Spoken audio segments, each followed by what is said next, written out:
It is 6:15. We will now call this public meeting to order that the Board of Trustees of Seguin ISD held June 21st, 2016, beginning at 6:15 in the boardroom. This is to discuss the consideration upon which any formal action may be taken, listed below, which in this case is a public meeting to discuss the budget and proposed tax rate for 2016-2017 school year. Mr. Roan, let me turn it over to Tony?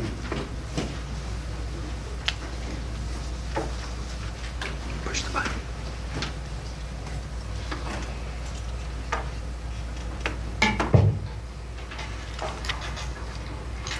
Okay, I know it's a public meeting, so I'm not sure the proper etiquette. correct. President Flores? Yes, sir. Just for the record, this is the required, correct? This is a required held meeting. So this is a public, open to the public for any discussion for the proposed tax rate for fiscal year July 1st, 2016 to June 30th, 2017. Are there any questions from any board members for Mr. Hilberg before we turn it over to the public? Okay, Mr. Hilbert, thank you, sir. So once again, this is open to the public. Do we have any comments or questions for the public? From the public, thank you. I have a question for the public. Once again, do we have any comments or questions from the public in regards to the budget, discuss the budget proposed tax rate for the fiscal year July 1, 2016 to June 30, 2017? And for the last call, do we have any comments from the public in regards to the budget proposed tax rate fiscal year July 1st, 2016 to June 30th, 2017? Could I ask a question? I know I'm a little late. Yes, ma'am. Was this may be way over my head, but was there a specific formula or something that was used that changes it, or?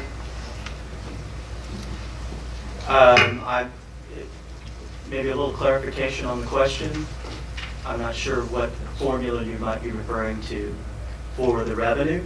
Yeah, I'm not sure when the last, because I'm a new board member, I've only been on here a few months, I'm not sure when the last tax change was, and I'm not sure what necessitates that, and if there's a formula. I'm just new. Okay. Well, the tax rate for the M&O side is mandated by multiple sources. There are options, but when you go beyond the limit of $1.04, there are some legal requirements, and that's where the district is now. As far as formulas that factor in there, yes, there are a number of them, but the primary factor is need. When there's not enough revenue to cover the expenses, it's not so much a formula as much as it is a necessity to generate additional revenue. And raising the tax rate from $1.04 to $1.06 gives the district that opportunity. Okay, so when there's not enough revenue, it's either because of declining property values, or it's because of tax collections, of multiple factors, I'm assuming? It can also be because of increasing expenditures. Okay. So the district in Seguin, revenues have remained fairly flat, but expenditures have continued to increase just as they do for everyone. But the state has locked the district in based on the state formula of how districts receive revenue. And because of that, the district is now in a situation where we have an opportunity to increase revenue without penalty from the state on the state revenue side, and benefit from the additional revenue of tax collections to cover the added costs of operations. And that's really what it boils down to. Okay, thank you. That's what I wanted, just a summary. Thank you. You're welcome. You want to go with your presentation? Sure. Okay, thank you. Okay, so which way would you like me to stand? This way or that way? Public meeting, so I'll try to address the public. Got you. This is a quick calendar of where the district is right now. May 24th was a posting to notify the tax rate for the anticipated tax rate for both INS and M&O for the district. And we'll discuss that momentarily. June 9th, the notice was published in the newspaper. And today, we have a couple of things, or actually 3 things going on. We're having this meeting now.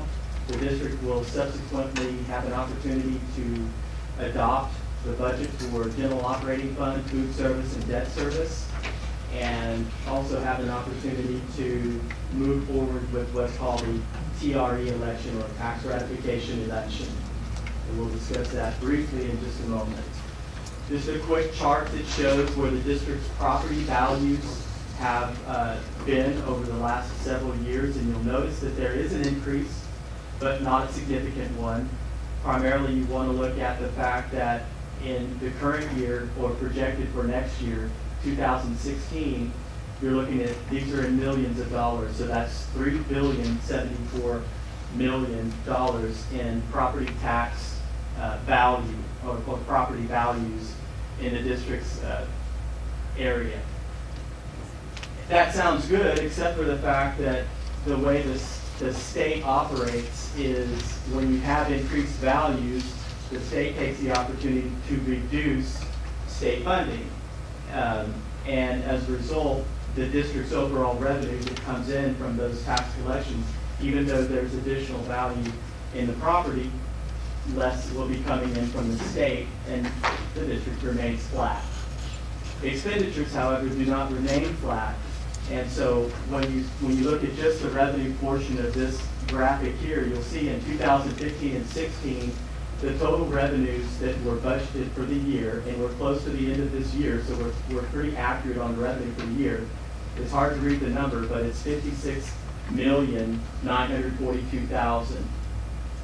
The district is estimating, based on tax collections and projected state revenue, approximately the same value in terms of revenue for next year. However, as you'll notice, in the current year, 2015, the expenditures are roughly $3 million more than the revenue that came in.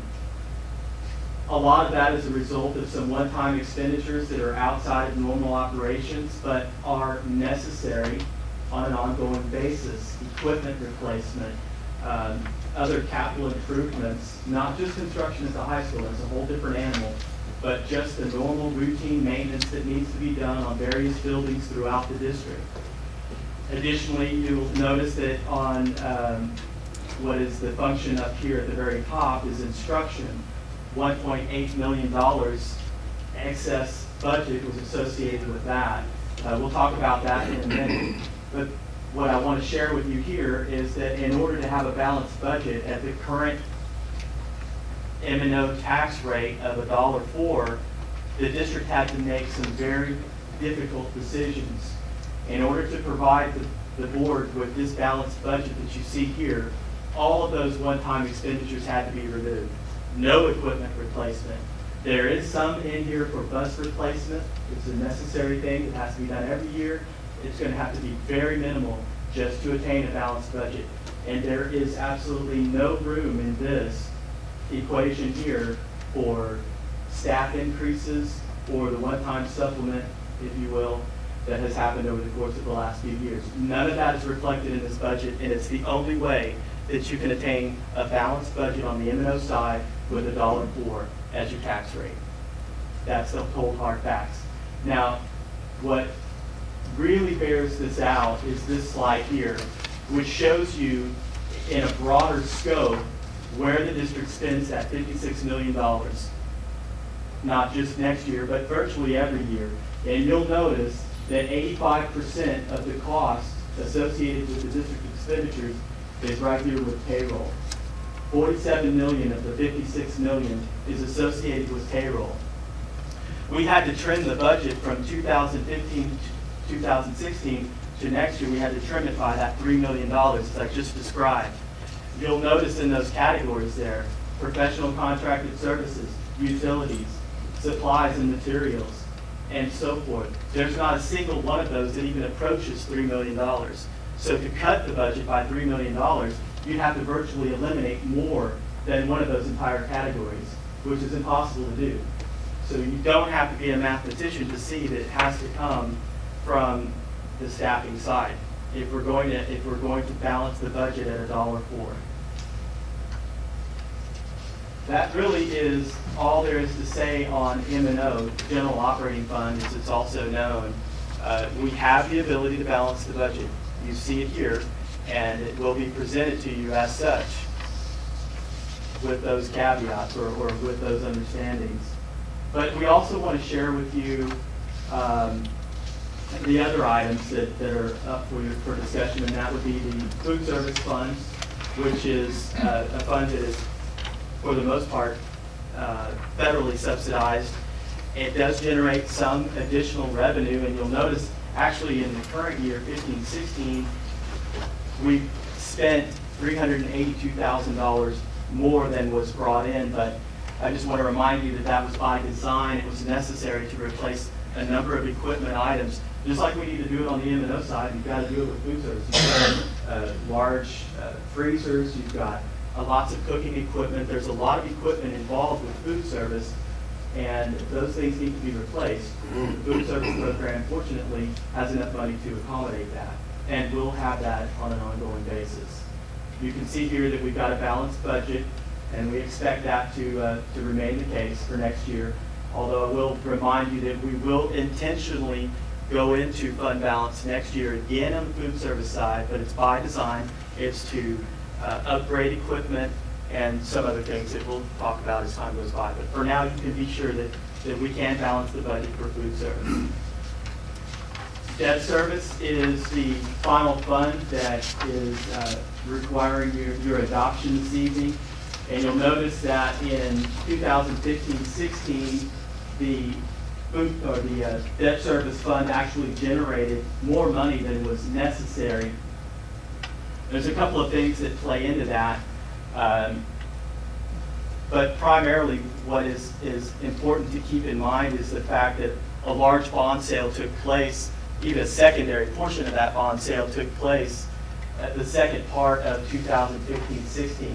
In anticipation of that, tax rates were assessed so that there would be enough dollars in the bank to make those debt service payments, which are primarily coming out in the very beginning of the fiscal year. So although we'll be ending the fiscal year with roughly $1 million added to fund balance, virtually all of the fund balance is necessary on a cash flow basis in the beginning of next fiscal year, 15-16.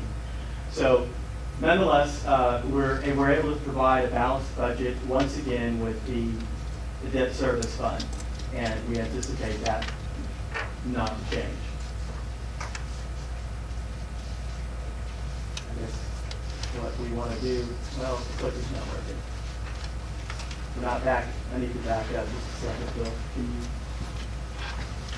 One last thing I want to show you.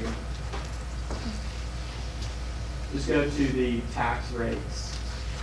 It should be roughly the third or fourth slide from the beginning.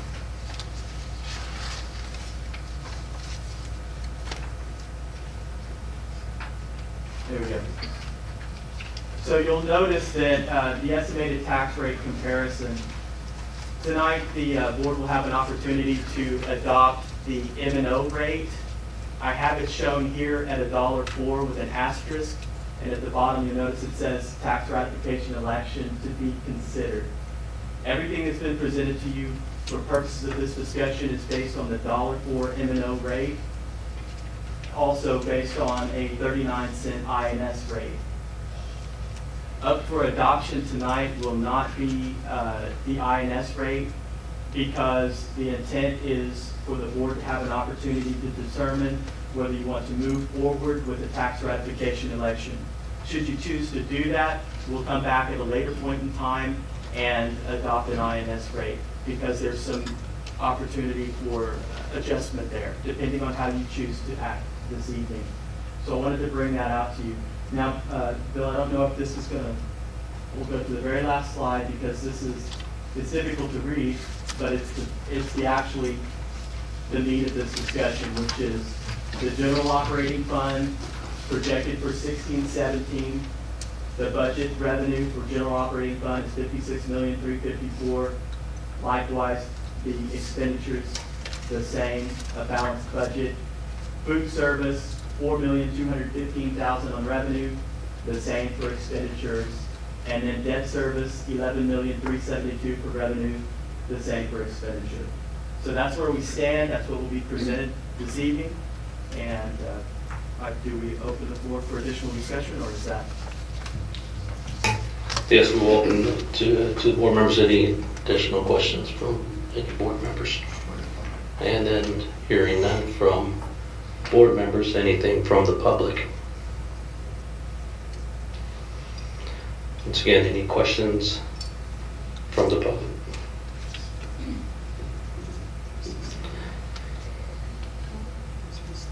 And one more time, any questions from the public? I have a question.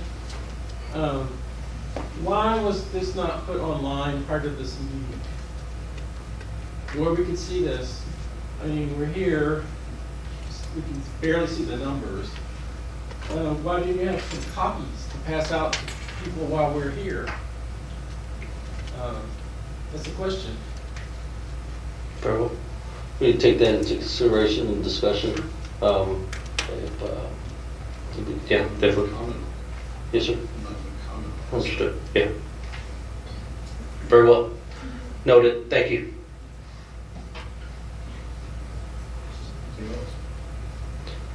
All right. Tony, anything else from you, sir? All I got. Good. Thank you. Thank you, sir. With that, we will close this public hearing. 6:32.